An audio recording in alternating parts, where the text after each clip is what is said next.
Well, good morning, everybody. Sunday morning, and there's no one there yet. Wake up, everybody. Go spit your. No, I shouldn't say that. Go and eat your English breakfast if you're having one. But it is Sunday morning and it's early, so I'm not expecting. Oh, a few people popped up. G'day.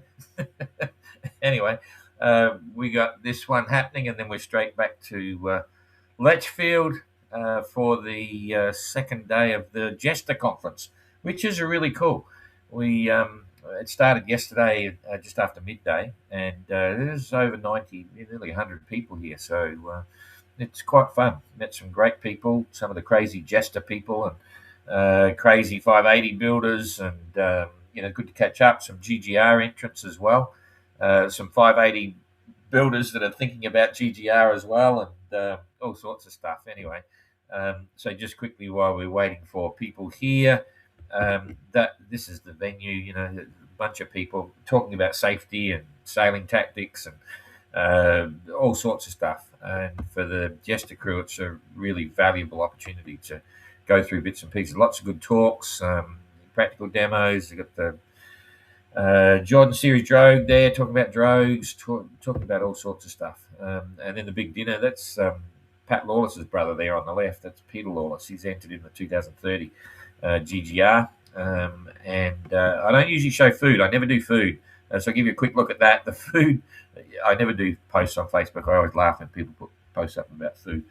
But the bloody food was ridiculous. It was huge. It was fantastic. When I say ridiculous, they put it in front of it. It's like, what? Anyway, so quite a bit of fun over dinner last night. There was a Lithuanian life raft builder. He's come up with a two-man life raft, which is really cool. Not much smaller than a four-man, but it's very impressive. Also caught up with the Sea Feather wind vane for the first time. Very impressed with that. I always have been off online. I've never seen a real one, but I had a look at it, and super impressed. It's about £2,500, so double the price of the South Atlantic, but it's cool. It's a pretty impressive system, well engineered, all that sort of stuff. It was quite surprising, and we're doing a talk today about all sorts, including our events. That's the trophies for the Ocean Globe Race. We're here in the UK sorting out this boat, which is Explorer, which is going around the world, and we still haven't started the official hunt. We've got a couple of crew organised. If you, excuse me, ever wanted to sail around the world as part of a crew, the Explorer will be off in 2027 in the OGR. So here we are back here and about to go on the tracker. It's going really well. It's a real yacht race at the moment. There's some real cool stuff going on. So I'll get right into it. G'day for those that have turned up. What date is the Jester race start? Very good question. I'm not sure.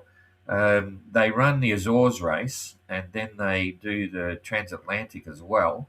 No, I think you all know the deal. No entry fees, no rules, no nothing. You just turn up and you go and you have a lot of fun.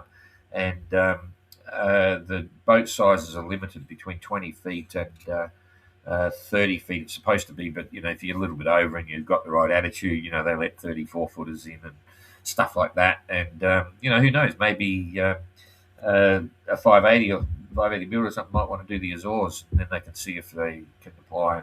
Well, there's nothing to apply to really. Just mates all get together in the pub and say, "Shall we do that? Shall we let them in?" And it all happens, and it's very inspirational. I've always been inspired by the whole concept of the Jester thing. I was always impressed with Blondie Hasler and all those sorts of things. Oh, and a funny thing happened yesterday. The chap sitting next to me, who's from Lithuania, the life raft builder, stumbled across what he believes is the original Jester, right, which is Blondie Hasler's boat. But I forget exactly what happened. I know it was wrecked and it was lost, and they raised money to build a replica of Jester. Okay, and that was by I think Richie in the other Ostars and so on, and it sort of went off the air, just sort of disappeared. And anyway, he found a Jester, and he's saying it's the original. I'm saying, I don't know, but I thought the original was completely wrecked.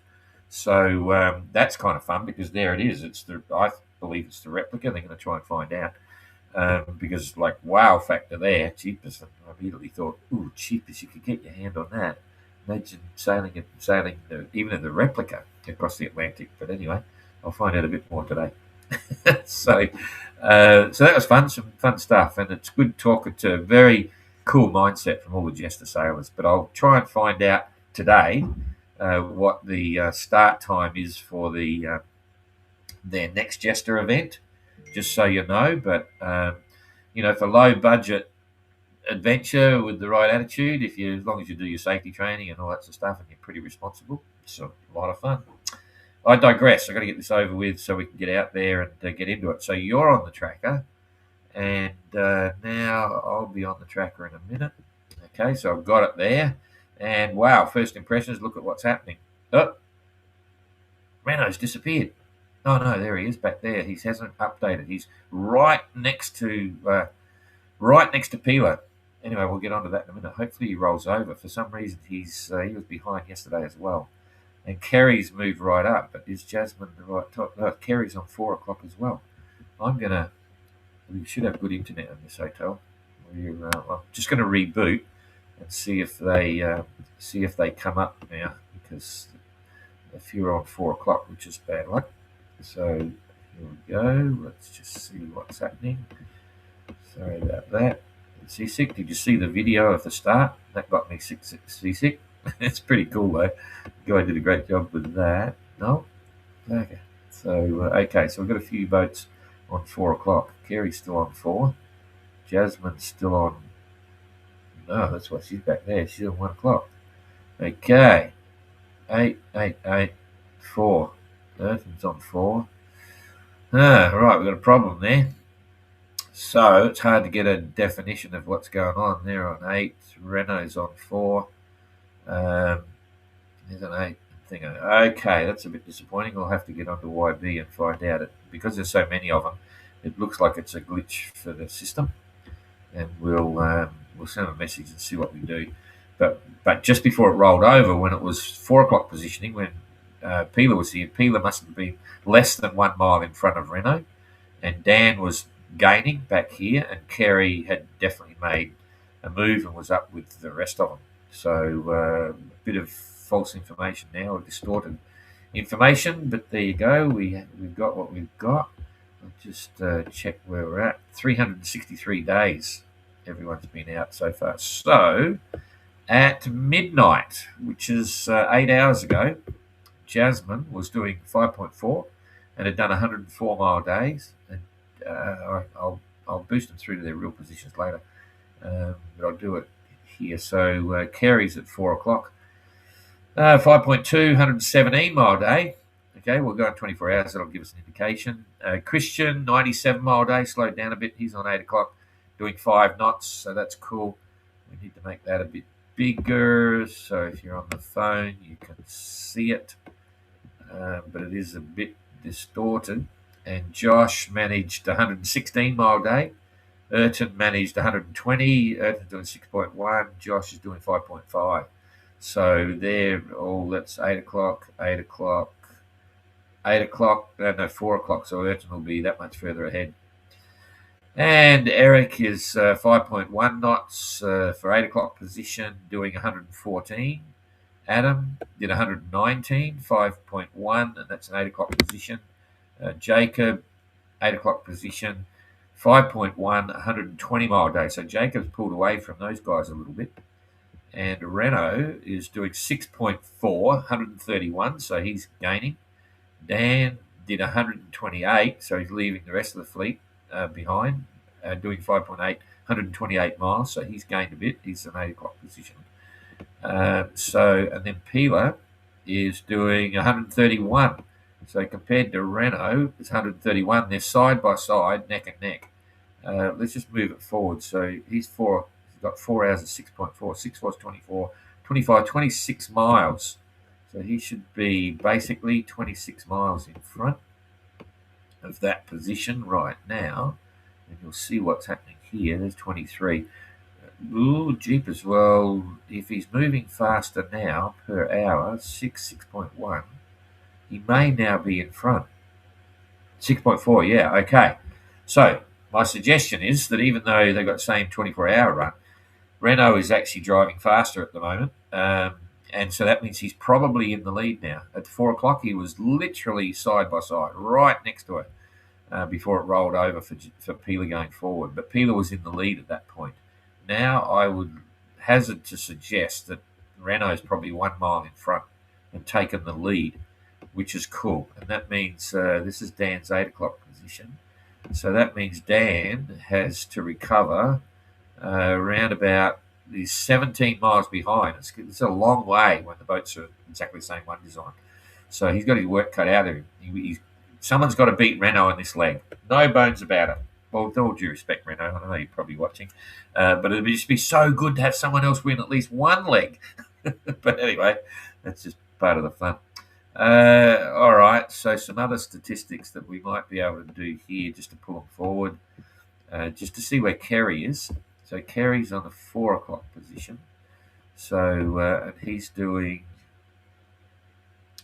5 4s are 20, so he'd be about 20 and a half miles further ahead than where he is now if he's steering a straight course.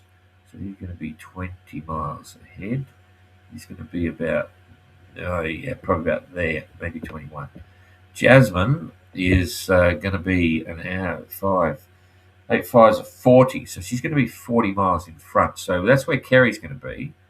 Now, this will get a bit tricky. So she's 43 miles from Kerry. So that means Kerry's going to be about 3 miles or so, 3 or 4 miles in front of Jasmine. Okay. Now, the other guys, so they're all going to be a pack there. So these are all 8 o'clock position except for Entrant. Entrant will be a bit ahead. But Josh and Christian, Kerry going to be right beside him, and Jasmine's going to be just a little bit behind, if that makes sense. So all 4 of these guys. So Kerry's going to be right here. On that forward marker. Jasmine's going to be a little bit behind. Christian and Josh are there. Entrant's going to be 4 hours ahead. Okay, so we'll show you where Entrant is just to do that. So Entrant is on 4 hours at 6 knots. He's flying. 6 4 is 24, near enough. So 24 miles in front of here. He's going to be right up here. Jeepers, what's happened, Entrant? And that's Eric's presumably Entrant's. Am I getting this right? Entrant at 4 o'clock, 6.1. If he maintains that, 6 4 is 24. He's going to be right up here in front of Eric, and something strange going on there. But he's right alongside Jacob. What are you doing, Entrant? Okay. So that's some numbers there. That's Entrant's pulled his finger out, if that's right, but it looks like it is. So what's happening with the weather? We go back a bit here. It's a bit softer up the front, but I think it's going to fill in. Get rid of that. We'll look at the currents first. Oh, that's what it is. Because Jasmine mentioned in her post, she's sitting in a current with light winds, but the current's pushing her along. And these guys, they're going to hit the big time soon. So they're all being pushed a bit by the current. That's that's probably about 1 knot there. If you remember maybe less than a knot at the moment, but it might be coming down here. Might not be quite correct graphic of the current, but if they get 1 knot, of course, it's 24 miles extra in the day, even though the wind's light, because it does look light. So you can see the current's going to have a big play in the next few days. Then the wind, this is the current wind, not the current, it's the current wind. And hang on a sec, it's still a bit big. I want to go a bit smaller to get the big picture. There it is. Rightio, we're just going to slide this through a little bit. We'll bring it through the next 24 hours. There's 24 hours near enough to there. That'll do. Yeah, it's filled in. So that's a nice breeze on the quarter, which is perfect. Not on the beam yet. The wind's going to swing more around to the beam as they get up here. You can see it's cutting the run line at 90 degrees. So it's going to be right on the beam. That's probably 15 to 20 knots there. Probably sea state up here is going to be 2 to 3 maybe. 2 meters. Yeah, it's still blue. So 1.5. If it gets up to 20 knots, it'd be 1.5, maybe a little bit more. So still pleasant sailing, but it's going to get wet. As soon as it goes on the beam, it's going to get wet. What's the clouds doing? Looks like hang on. It looks like it's clear blue sky. Yeah, but that looks like. Hang on, no, it's not. It's overcast. Yeah, that's overcast. There's the clear blue, and there's a bit of rain in there. So that's a bit of doldrummy follow over as it's heating up and hitting the coast. the condensation, and there's a bit of rain in there and clouds, so it's a grey day, but not too bad. I digress because we didn't do the next day of wind. That's the first day, so they got plenty of breeze to sail there, and then the next day is the 24th. So 2 days later, it's getting a bit lighter, but in 2 days they'll be a couple of 100 miles in front, which is there's 150. Yeah, in 2 days they'll be up to it. They'll be in the breeze, or the majority of them through here. So still pleasant days. They're going to get their 100-mile days. The leaders in the current are going to speed up quicker than the others, and we're going to be seeing 220-mile days, 230-mile days, maybe even 240 when they get into the current. So that's going to speed them up. Hope they don't beat us to Antigua. Not even worth thinking about. Okay, I think that's everything there. The leaderboard straightforward, so I'll come back here, say good day, and oops. Okay, so just be aware we're going to change the time for the tracker updates from Tuesday or Wednesday, I think it is. So, there we go. I got a message from Renault. He's watching. Okay. This is a message, not an entrant update. He's given me a picture. Here's his picture. Hang on, I'll show you. There's his picture, just to confirm his position against Pila. Can you read that? There it is. Oh, it's back to front. Oh, I'm going to change his camera over, JJ, at some point. Yeah, you've got the logo back to front. So this isn't me. I'm actually reversed around the other way, so this was back to front, but I've got to push a button somewhere to get it the right way around. Anyway, what he says is 2 miles ahead of Pila, YB3 still not locating me. Yeah, I'm not sure. It does, but it's not locating at the right time, so we'll check with that. I thought it would have been sorted by now, and I was too busy. We didn't let YB know. So, as projected, I thought he'd be a mile in front, but Renault's confirming he's 2 miles in front, which is cool. Thanks, Renault. And now for the entrant reports. What have we got here? 4 unread messages. We did tracker on the way there. Oh, okay. So, Jasmine, number 2. Lots of boats around, very tired, but lovely sailing conditions. I'm liking that we have found the current again. So she's in current already. I don't think this is being talked about enough, but go Pila. It's been talked about. I'm excited. Everyone's excited. Come on, Pila. Catch up. Don't let him get past. Throw some ropes under his keel or something. Correct me if I'm wrong, but this surely is the longest someone has had the lead of Renault this whole trip. That needs celebrating. Proud of you, sister. I agree. I haven't got a problem with any of that. Just hang in there. Keep it going. I'm not sure what you say about Renault, but yes, I agree. It was good to see, and let's. It's race on though. Of course, what Pila's trying to achieve not only beat Renault and keep in front of Dan, but her big objective is to stay at least a day. And she's got to beat Kerry by, I think it's a day and 2/3 or something, just under 2 days between third and fourth overall since Antigua. In fact, I'll check that so when I do the update, I'll know exactly what she's got to do as we close the finish. If she can do that, she's podium, so she'll be third. So there's a bit of a battle going on between Pila and Kerry for sure, and there's a lot at stake for someone to beat Renault. Someone's got to beat Renault. Yeah. Okay, Peter Punk. This is Pila. Departure from Recife and final leg to Antigua of the MGR. Making sure nothing is caught on the keel or the rudder blade before departure. Exit through Recife Port Channel, maintain good control, and give it your all. It's the final leg. Enjoy. So that's Pila's statement. Yeah, she knows what's going on. We had a chat before when she was in Recife, and that's her objective. She's really out to sail like crazy on this leg. So, number 2, lots of boats around. She just thanked Jasmine for giving her a bit of a rap. Jake, BB of Corchach. Never heard of that one. I thought it was BB of Cork, but it's Corchach. Oh, that's maybe how you say it in Gaelic. Oh, no, it's not Gaelic. The Irish.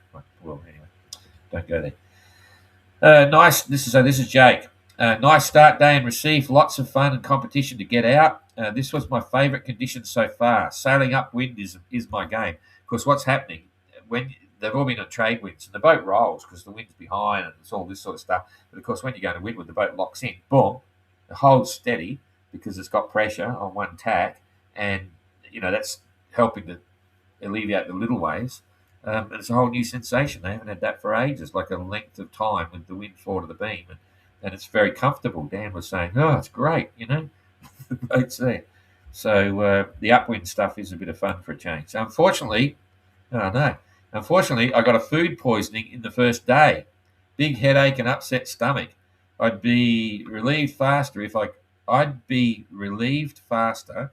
could throw it up, but pirates don't do that unless they're very drunk. Now gets better, and we are back to the action. Lots of small fishing boats and cargo ships, but no drama. Aloha. Well, suffice to say, I've spoken to managers and a few people. There's a few people weren't feeling well when they left Recife. So another one who didn't want me to say anything has been affected with their performance as well. So there's a couple of them were laying low when they left, but I think they're slowly getting over it now, and hopefully they can get back into the game, which is cool. Okay, that's the end of that lot. Say quick good day to the people, and then we'll be there. So so remember the time is going to change to 1200 UTC, and I think we change it when we're back in France, which is Wednesday about midday, or something like that. Sometime Wednesday we're back at the office until we leave for Antigua on the 2nd, and then we'll be off the air for a day or so as well. Anyway, g'day Aeronautic. Graham, hi Don. What dates? Oh, I've seen that. I'll find out about the Jesters. Remind me, Jane. I need to know the dates. The Azores race, yeah. G'day Tucker Boy. Watching from Guam. Great job, Don. Thanks. Not as good as the Sailors, though. Yeah, I know they're having a ball. Really good. But stand by. I'll be doing some stuff later. Chances Sector A would be allowed to do the Jester Challenge. Just got to ask. In fact, Arik is here now. Arik, I should have put a boat up. He had the purple sector, and he tried to do a non-stop round the world on a 5-meter sector. It's a long story. We gave him some support. He's a great guy. I met him some time ago. I'd heard of his stories. He's a crazy adventurer as well. He's taken a rib around Cape Horn. He took a rib across the Atlantic and nearly didn't survive. And he's written a couple of books and very interesting Polish adventure. The Poles are really big on adventure. They like the Germans. Anyway, he's here, and we've been chatting a lot. He's a great guy. So all you got to do is ask. The Jester's on a principle, on a concept, and it's all about people. It's not commercial. It's not big deal. It is what it is. It's fantastic. I really. When I saw the first concept, the first Jester Challenge, that was it. I bought a boat to go, which you know about, but I never did. So I've never done it. But boy, I got to tell you, when I saw the replica of Jester there, don't tell James, I thought, imagine getting hold of that to do the Jester. Someone's got it. But anyway, that's another story. G'day, Ilsa. I'm watching from Darwin. Yep, good on you. Doing great, having the trade winds in their favour. Yeah, I think they'll be really happy to have no trade winds. And then after they've been getting wet for weeks or 10 days or so, they'll be thinking, I wish we had trade winds from behind us. G'day, Paul. Morning. Watching from van. From the van. All right, okay. Yeah. G'day, Paul. See you in a bit. Yeah, look forward to it. Yeah, Paul's another builder, and he's going to be him and his partner. This is really embarrassing, but if there's any more of you out there that I haven't replied to your emails, please don't give up. I'm way behind on a lot of stuff, but Paul and his partner sent me an email, and I thought it was a couple of weeks ago, and I've got 3 volunteers that are coming in to help us with the GGR and bits and pieces, and I haven't responded to them. I thought it was about 3 weeks ago, but he said no, it was mid-December or something. I thought, oh jeepers. Anyway, so they're coming over to give us a hand. I mentioned we're going to try and do a 580 thing at the start of the Golden Globe. So if you're a 580 sailor or a builder or whatever, I'd love to have a part-built boat on a trailer at the start of the GGR in the sort of village area, and maybe 1 or 2 in the water and stuff, So we're looking for some volunteers who want to bring their boats. If you speak French, that's a big bonus. So, okay. Yeah, that's it. Let's feel. Yep. Okay, I'm done. I better get cracking because we've got a bit to get over there. Thank you very much, everybody. So we'll see you again tomorrow morning. Yeah, from David Scott Cowper's place. That's a story. I'll tell you about that later. He's got. Hang on. David Scott Cowper's a crazy guy I met a long time ago, and he currently has 3 boats. The first one he's got is called Ocean Bound, and that was the one I was helping him with in the late 70s. He was beating Chester's record out around the world, and then he did beat Chester's record, and then he beat Che Blythe's record the wrong way. Then he built a boat to do all the Arctic, Northwest Passage, Northeast Passage. That boat was called Polar Bound, big icebreaker boat, unbelievable boat, and he's done it. He's done so many trips. He's done every passage that's possible in the Arctic. Right, first one to do that, and then he entered the GGR. He entered the Gold Globe. He's got a trade wind 35. Completely rebuilt it, everything, but it wasn't finished in time for the 22 GGR, so he wasn't able to compete.